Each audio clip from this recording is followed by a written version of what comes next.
যুক্তরাজ্যের সাধারণ নির্বাচনে প্রতিদ্বন্দ্বী প্রার্থীদের বড় ব্যবধানে হারিয়ে নিজেদের নাম আরো উজ্জ্বল করলেন বাংলাদেশি বংশোদ্ভূত 4 ব্রিটিশ নারী।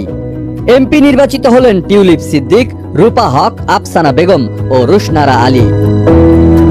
জাতির জনক বঙ্গবন্ধু শেখ মুজিবুর রহমানের নাতনি টিউলিপ রেজওয়ানা সিদ্দিক টানা চতুর্থবারের মতো ব্রিটিশ পার্লামেন্টে এমপি নির্বাচিত হয়েছেন। যুক্তরাজ্যের লেবার পার্টির পক্ষে হ্যামস্টেড এন্ড হাইগেট আসন থেকে বিপুল ভোটে জয় পেয়েছেন তিনি। টিউলিপ 23,432 ভোট পেয়ে জয়ী হয়েছেন। তার নিকটতম প্রতিদ্বন্দ্বী কনজারভেটিভ প্রার্থী ডন উইলিয়ামস 8,462 ভোট পেয়েছেন। জয়ে উচ্ছ্বসিত টিউলিপ যুক্তরাজ্যের প্রধানমন্ত্রী হতে চলা কিয়ের স্টারমারের সঙ্গে জয় উদযাপনের আনন্দময় একটি ছবি পোস্ট করেছেন সামাজিক মাধ্যম এক্সে। 2015 সালে হ্যামস্টেড এন্ড কিলবার্ন থেকে প্রথমবারের মতো এমপি নির্বাচিত হন টিউলিপ।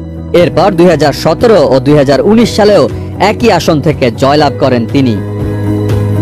লেবার পার্টির প্রার্থী রূপা হকও ইলিং সেন্ট্রাল এন্ড অ্যাক্টন আসন থেকে ব্রিটিশ এমপি হিসেবে পুনর্নির্বাচিত হয়েছেন। রূপা হক পেয়েছেন 22,340 ভোট। তার নিকটতম প্রতিদ্বন্দ্বী কনজারভেটিভ প্রার্থী জেমস উইন্ডসর ক্লাইভ পেয়েছেন 8,345 ভোট। 2015 সালে প্রথমবারের মতো এমপি হন তিনি। এরপর থেকে এখন পর্যন্ত 4 বার নির্বাচিত হয়েছেন।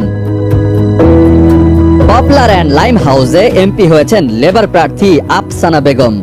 আফসানা পেয়েছেন 18,535 ভোট, যেখানে তার নিকটতম প্রতিদ্বন্দ্বী গ্রিন পার্টির নাথালি বিনফাইট 5,985 ভোট পেয়েছেন। আফসানা 2019 সালে প্রথমবার নির্বাচিত হন। 2010 সালের ব্রিটেনের হাউস অব কমন্সে নির্বাচিত প্রথম বাংলাদেশি বংশোদ্ভূত রুশনারা আলীও এবার পুনর্নির্বাচিত হয়েছেন।